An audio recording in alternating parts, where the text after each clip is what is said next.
Notre rythme de vie est bien plus intense aujourd'hui qu'il y a quelques années. Personne ne peut éviter le stress et la tension au quotidien. Dans notre société moderne placée sous le signe de la performance, le stress fait partie du quotidien de nombreuses personnes. C'est le résultat d'un rapport actuel sur le stress réalisé sur plus de 17 000 personnes en Allemagne. Dans ces conditions, comment rester calme et détendu malgré le stress? L'Organisation mondiale de la santé, l'OMS, produit des études sur le stress qui montrent qu'il s'agit d'une question majeure, valable sur tous les continents. Qui est concerné? En un mot, tout le monde. L'ouvrier tout autant que le cadre, l'étudiant tout autant que les inactifs. Chacun à son niveau présente des signes de fatigue et de tension générés par le stress. Les dommages collatéraux peuvent être importants lorsque l'on vit avec une pression parfois quotidienne ou permanente. Tout le monde n'a peut-être pas la chance de pouvoir décompresser. Dans le milieu sportif aussi, on retrouve ce phénomène de pression et de stress. Les causes en sont diverses. Une vie trépidante, remplie d'activités et obligations diverses et variées conduisent souvent à une pression énorme. Une vie professionnelle parfois ennuyeuse ou inexistante, notre dépendance aux nouveaux moyens de communication, smartphone, internet, email, n'encourage pas systématiquement à la détente. De nombreux experts conseillent vivement de réorganiser sa vie personnelle et professionnelle lorsque le stress est trop important ou difficile à vivre. Mais nous savons tous que ceci n'est pas si simple au quotidien. Le docteur Anke Ertan, spécialiste de la médecine préventive, étudie depuis des années comment gérer efficacement le stress et ses effets en préconisant des micronutriments. Le docteur Anke Ertan est pionnière dans le domaine de la médecine préventive. Depuis 2004, elle a développé des travaux de recherche sur les symptômes et les dommages collatéraux provoqués par le stress. Le Dr Ertan constate une hausse significative du nombre de patients développant un stress. Les patients se plaignent de maux comme un état d'agitation accru, des troubles du sommeil persistants et une concentration affaiblie. Ces patients sont des personnes soumises à une forte pression dans leur vie professionnelle, comme les managers ou même les femmes au foyer. Le Dr Ertan constate aussi que les sportifs sont touchés par la pression qu'exerce le stress. En effet, le stress contrarie la performance. C'est pourquoi le Dr Ertan met l'accent sur la prise des compléments alimentaires pour lutter contre le stress. Depuis plusieurs années, elle obtient de très bons résultats en prescrivant des micronutriments. Et maintenant, j'ai le plaisir d'accueillir le Dr Anke Ertan sur le plateau. Bonjour. Bonjour. Que se passe-t-il exactement dans mon corps quand je suis vraiment stressé? Imaginez votre corps et que chaque cellule de celui-ci est comme une centrale. Ainsi, cette centrale produit de l'énergie, mais pendant la production d'énergie, des toxines sont libérées. Ces toxines sont appelées radicaux libres.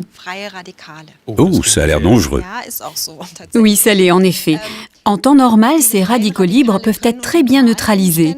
Mais quand les machines tournent à plein régime constamment, la quantité de radicaux libres libérés devient si importante que le corps est incapable de les neutraliser seul. Et c'est à ce moment-là que le stress nous envahit et diminue, voire limite nos performances.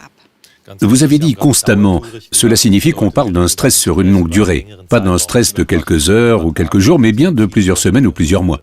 Regardons à nouveau ensemble ce qu'il se passe exactement dans notre corps. Voici une représentation simplifiée d'une cellule. On voit les parois cellulaires ici, le noyau et la mitochondrie. La centrale. Exactement. Cette mitochondrie produit de l'énergie et lors de cette production, des radicaux libres sont libérés. Ce sont ces billes sombres. Oui, et ceux-ci sont normalement captés par les antioxydants. On le voit bien ici, c'est ce que j'appellerais les balles vertes. Exactement. Lors d'un stress continu, les mitochondries produisent plus d'énergie et plus de radicaux libres. Ensuite, les antioxydants ne suffisent plus et la cellule est endommagée. C'est ce qu'on voit à l'arrière-plan, ça ressemble un peu à une fissure sur une vitre. C'est exact. Dans cette situation, nous ne sommes plus performants, nous ne pouvons plus nous concentrer et nous nous sentons stressés. L'idéal serait d'éviter complètement le stress. Mais cela n'est visiblement pas possible. Donc, que pouvons-nous faire pour lutter contre ces effets négatifs? Nous pouvons fournir à notre corps des micronutriments en quantité suffisante, par exemple de la vitamine E, du sélénium, ainsi que des éléments végétaux très actifs comme la chlorophylle, le thé vert et surtout le resveratrol. Le resveratrol est en fait une des substances antioxydantes les plus fortes. Par unité de temps, il peut piéger une grande quantité de radicaux libres et ainsi réduire efficacement le stress. Ça signifie qu'en mangeant tout simplement tous les jours une quantité importante de resveratrol, j'aurai la pêche et je serai libéré du stress. Est-ce vraiment aussi simple? Oui et non. Bien sûr, il est bon de capter les radicaux libres, mais nous avons aussi besoin de micronutriments en plus pour relancer l'approvisionnement en énergie. On peut citer les vitamines B, la choline, la L-carnitine, le fer, ainsi que la coenzyme Q10 qui sont particulièrement importants. Ça fait beaucoup de noms. Récapitulons et regardons-les ensemble avec les spectateurs. Donc ici, on voit la Q10 pénétrer dans la cellule, fournisseur important d'énergie parce qu'elle soutient directement la mitochondrie, notre centrale. De plus, il y a des nutriments très importants, comme le fer, entre autres, qui contribuent à assurer le transport de l'oxygène. En ce qui concerne le mental et afin d'augmenter notre capacité de mémorisation et notre psychisme, nous avons besoin de vitamine B et de choline, qui sont importantes pour approvisionner nos cellules nerveuses en sucre. Et si on prend régulièrement un mélange optimal à partir de ces micronutriments, on se sentira mieux dans son corps, mais aussi mieux dans sa tête. On sera plus en forme, on disposera d'une plus grande capacité de concentration et on se sentira moins stressé. Donc c'est le mélange qui compte, le mix de tous ces micronutriments. Exactement. Quand commence-t-on à remarquer les effets de tout cela ? La plupart des patients le remarquent assez vite. Ils ont tout de suite plus d'énergie pour le corps et l'esprit, ils se sentent plus performants, ils arrivent à mieux se concentrer et ils souhaitent rester dans cet état-là pour toujours. Mais il y a un petit nombre de patients qui disent ne pas vraiment ressentir les effets. Mais en fait, dans le sérum, dans le sang, nous pouvons mesurer et voir que les marqueurs de stress diminuent et que la concentration de micronutriments augmente. Pour nous, médecins, c'est bien sûr intéressant car cela signifie qu'il y a une fonction protectrice pour les cellules. Vous avez parlé de marqueurs de stress. Qu'est-ce que ça signifie ? Ce sont en principe des produits du métabolisme qui se libèrent quand on est stressé. Plus le niveau de ces marqueurs de stress est élevé, plus notre corps réagit au stress. Ah, ok. Et je vous ai apporté les valeurs d'un patient que j'aimerais vous montrer pour illustrer cela. Très bien, volontiers.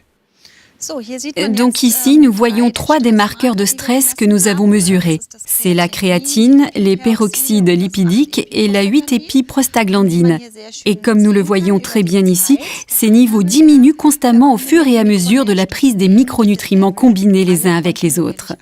Effectivement, nous avons ici moins 6, moins 47%. Et c'est finalement le plus important parce qu'ainsi nous pouvons prouver que le corps a moins de stress. Donc en résumé, ce n'est pas qu'un sentiment de bien-être, les preuves sont là. Oui, c'est tout à fait ça. Et il y a un effet supplémentaire. Nous pouvons le regarder ensemble à l'aide des valeurs concernant mon patient. Finalement, le niveau de stress a baissé et la concentration des micronutriments dans le sérum du sang a aussi augmenté. Nous pouvons constater que nous redevenons plus performants, ce qui est très important. Donc si j'ai bien compris, pour simplifier, plus de performance et moins de stress. Oui, on peut le dire comme ça. Il est donc clair que nous ne pouvons pas complètement éviter le stress à notre époque, mais nous savons maintenant exactement quels sont les micronutriments à prendre pour en combattre les effets négatifs. D'accord, mais pourquoi tant de personnes sont encore submergées par le stress ? Pourquoi ne pas tout simplement leur donner un remède ? Ce serait bien si c'était si simple. Il faut cependant être vigilant à la prescription, à la quantité de micronutriments que l'on recommande. Il faut aussi bien considérer le patient. Une évidence aussi, bon nombre de personnes ne savent pas qu'en s'alimentant correctement avec des micronutriments, elles peuvent améliorer leur gestion du stress. Oui. Je vous remercie donc d'être venu nous expliquer votre travail et le fonctionnement des micronutriments. Merci beaucoup, Dr Ertan. C'est moi. Mesdames et messieurs, grâce au Dr Ertan, nous voilà un peu plus aguerris pour connaître le stress et son fonctionnement et ainsi mieux le gérer. Merci beaucoup et à très bientôt.